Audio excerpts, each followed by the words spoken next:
welcome to the Buddhist Boot Camp podcast.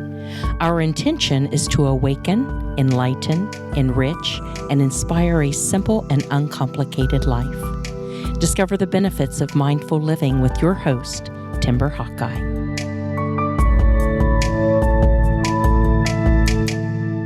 I think that because we all like to feel in control, we even get a false sense of security and comfort from the illusion that we think we know what the future holds. We intellectually understand that many factors can get in the way of our assumptions, yet we brush them aside so we can cling to our perceived reality. At best, we make plans for tomorrow because we assume we will still be alive. But at its worst, we presume to know how other people will behave or respond to us, even though intention and impact don't always align. It doesn't matter how good the intentions behind our actions may be. Their impact is subject to elements that are out of our control, like unforeseen circumstances or other people's perception. It's been said that the road to hell is paved with good intentions, but don't let that discourage you. I see it as a reminder that even though I can decide on a course of action, I need to completely let go of my attachment to any expected outcome or reaction.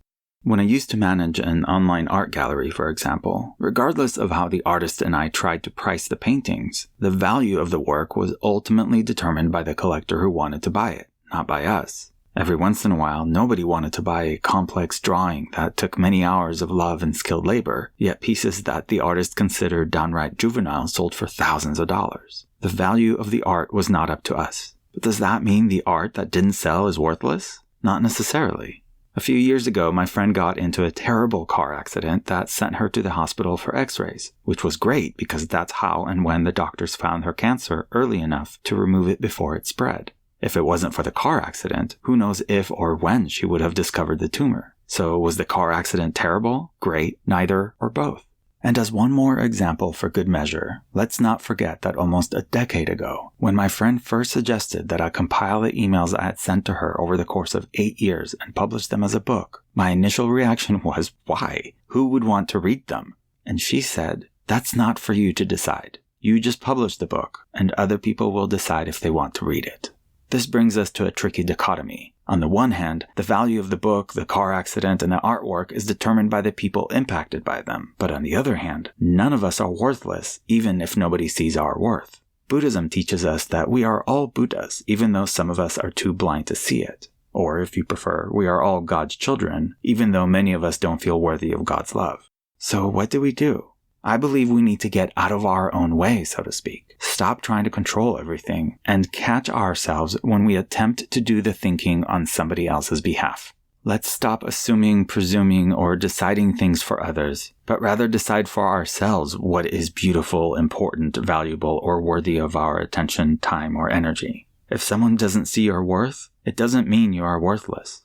As a mantra, I often ask myself repeatedly, who am I to decide? And that really puts me in my place. Just as someone's nightmare is my personal dream come true, and vice versa, I default to believing that everything and everyone is valuable to someone somewhere depending on their time, place, or circumstance. But either way, it's not for me to decide. And you know how liberating that is? Can't you just feel your shoulders relax when you think that?